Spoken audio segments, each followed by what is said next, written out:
More times than not, the person that responds to a patient's call light request is not going to be a nurse. They're going to be like a CNA or something.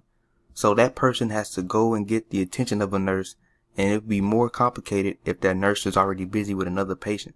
This could increase the time it takes for the staff to respond to a patient that needs something. One thing a hospital can do is create a policy and procedure for call lights. According to the research paper that we cited, 80% of the staff at this one hospital determined that a team-based approach to call lights would improve the responsive time of the whole staff to patients. A staff that practices hourly rounding communication etiquette will avoid any miscommunications that occur in the workplace. The hospital should also create goals that pertain to the time frame it takes to respond to call lights.